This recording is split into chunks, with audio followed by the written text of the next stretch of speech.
We went to explore the geology of Southern California and we asked everyone what they think. Ready? Ready. So do I just say it? Yeah. Going for what? A wax strip? Valley of Death. Hell. Mono Lake. Death Valley. Sun. Sunscreen. Sand. Desert. Hot. Water. Carbonate Bank. California. Excalibur. Faults. My Jesus sandals. Earthquake. Basin. Excited. It's all connected.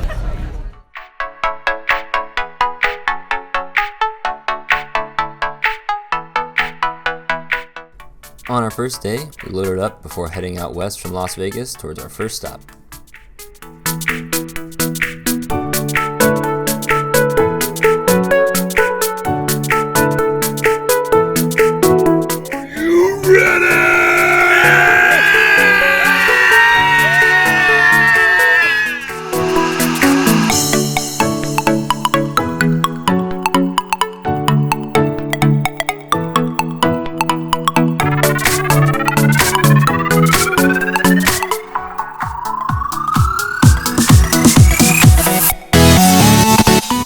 Here at the Crystal Spring Formation, stromatolites have been deposited atop a 1.7 billion year old metamorphic basement. They deposited here in two unique forms, the branching bicalia and the non-branching conophyton, forming in columns.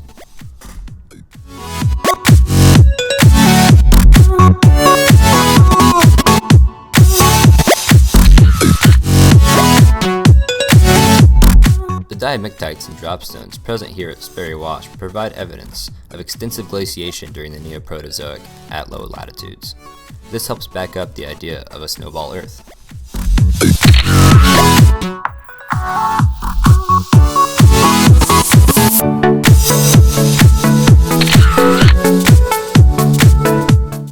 Southern California encompasses incredible geological domains, bearing from the Basin and Range in the east, the Sierra Nevada in the middle, the Mojave to the south, the Great Valley in the center, and the coastal and transverse ranges to the west. We explored only tiny bits of this incredible landscape, which is very intensely modified by extensive fault systems.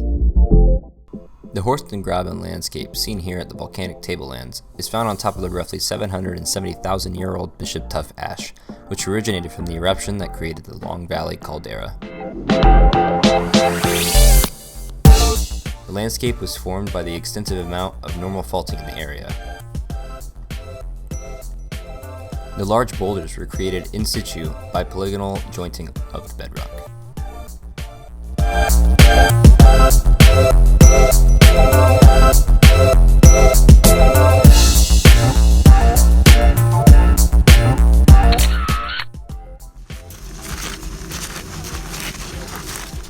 The path up to Natural Bridge is composed of Quaternary Age conglomerates that contain many normal and reverse faults. The canyon was formed by many flood events of the past, evidenced by the waterfalls littering the path. The arch itself was created by the pinching out of the stream.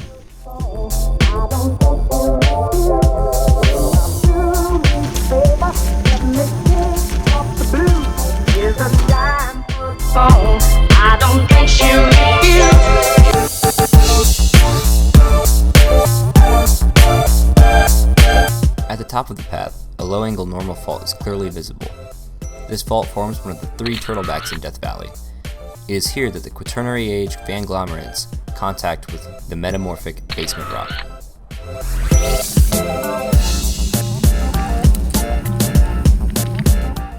Mormon Point is another one of the Turtleback Mountains in Death Valley, created by a low-angle normal fault.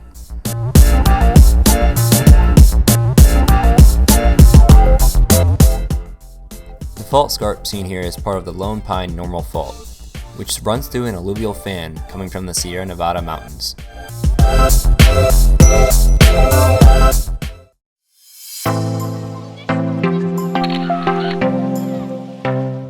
In the northern end of Death Valley, strike-slip faulting is evidenced by offset stream beds.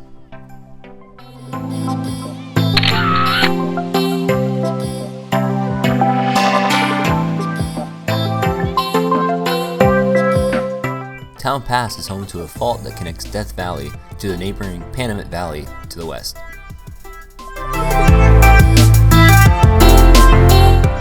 Here we are standing on top of the active Garlock Fault, a left lateral strike-slip fault.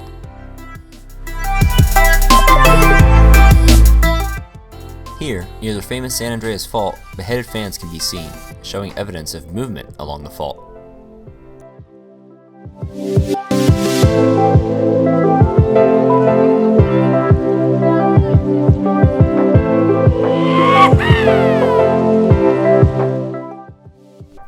Incision along the Mission Creek strike-slip fault exposes a paleosol that reveals the warmer and wetter conditions of the past.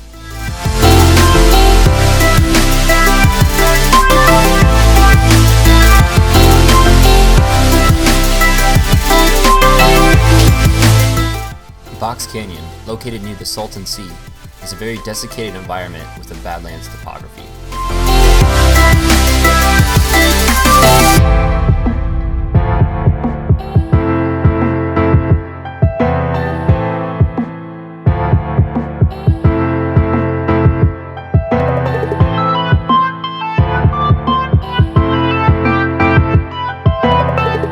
Seismologist is you'd take a sample of this and you'd luminescence date that or find some radiocarbon, and you could put this on here and you say, well, if this came out to be 11,000 years old, that would mean the San Andreas was inactive. But it's not going to come out to be that. This is going to be young. And where you find something that would be more than maybe 1,000 years. Let me take you to the Babaji. Sakakanjin Babaji. Sakakanjin Babaji. Alright, hey, stay in your lane. The Fish Springs Cinder Cone is a volcano of mafic composition that is over 300,000 years old. There are bombs present, which is evidence of explosive eruptions. The surrounding area also has evidence of faulting, such as offset streams.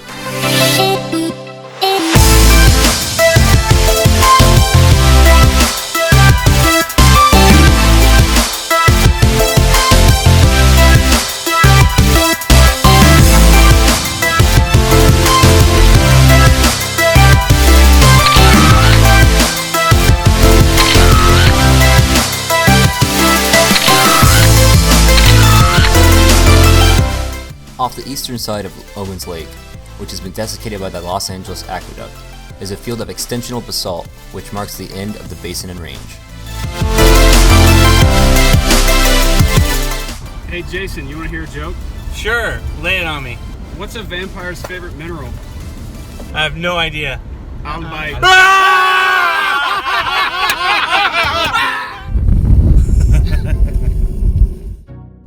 Fossil Falls is a lava flow of vesicular basalt that has been incised and dissected, creating exceptional potholes at the site. During cooler, wet periods, water flowed through here to China Lake, which created the canyon and the fossilized fluvial landscape. The bimodal distribution of vesicular basalt and tough ignimbrites found in this area signifies the extensional origin of Owens Valley. Obsidian flakes can scarcely be found at this site. They are bits of tools used by Native Americans in the area.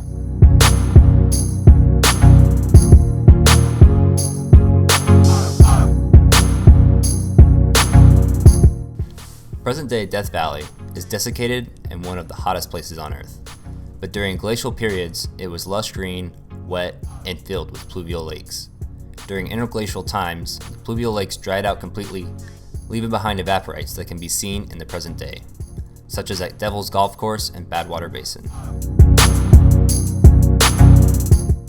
Devil's Golf Course is presently located 83 meters below sea level, and if you look at Google Earth images, you'll see the entire area is under the ocean. This is a reason Death Valley is one of the hottest places on Earth.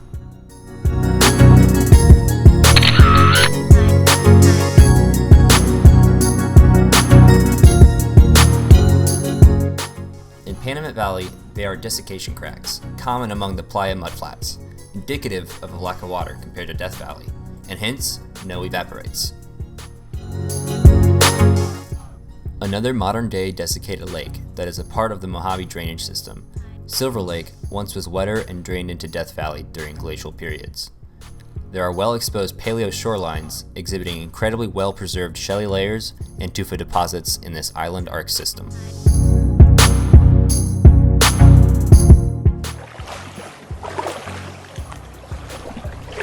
Mono Lake is a saline lake with alkaline water that has a lot of cyanobacteria living in it, making it one of the closest natural analogs to what Earth was like in the early stages of life.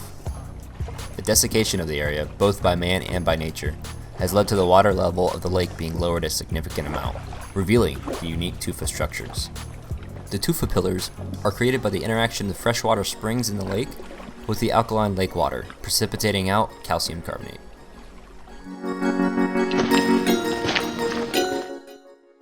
Convict Lake is located within the Sierra Nevada mountains. It was formed by the damming of Convict Creek by moraines that were deposited during glacial times.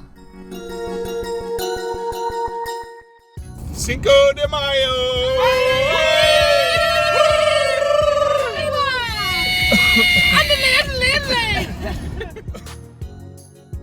So we are now in the Sierra Nevada. Okay, so those who have been to Sierra Nevada before, you're now stepping into Sierra Nevada. Besides beer, what do you think of when you think of the Sierra Nevada? Glaciation, yeah? Glaciation, yeah. Yeah, look around us. We've got big valleys here, big deep valleys. There's a little cabin up there. Yeah. There's a ridge coming down here too. Okay, and on the other side there's a ridge. And as we go through this Owens Valley, you'll see that some of these ridges come out into the valley. They form big loops, sort of lateral frontal moraines. Rise and just stay tight, we have to go. Stay with me while we leave. Don't worry, just believe me, this journey will.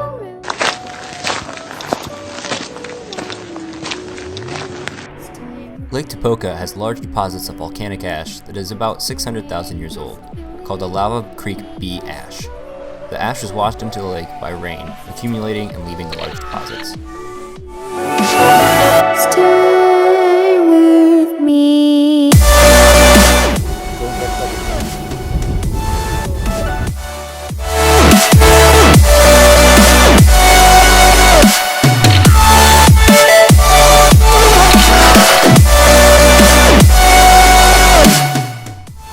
During glacial times, when the lake had water, footprints from Pleistocene mammals, such as mammoths and camels, are found here near the ancient lake shoreline.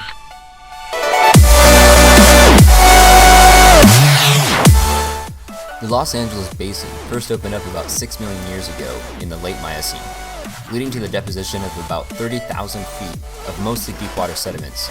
This in turn creates lots of oil deposits in the area.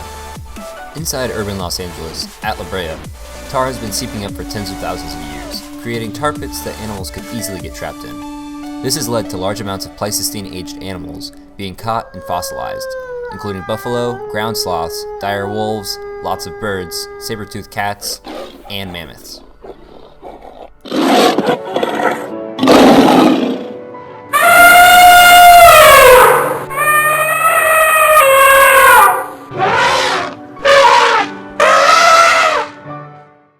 Fluvial activities are also prominent in this modern, dry environment, in terms of flash flood and torrential rainfall, creating prominent badland topography.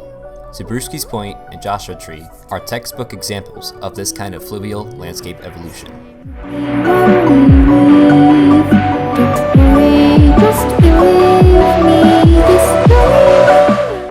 Joshua Tree is also famous for its incredible tor geomorphology.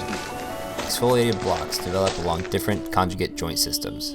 3 to 4 different sets of joint forms are generally identified in these granitic rocks. Both the strength and stress orientations present in the crust tend to vary widely, even over short distances, resulting in yet more complexly fractured bedrock. Let's see what they think after the trip. Say something, Cameron. Say what? Jason. Craig. Sweaty. But. I'm a Time Lord.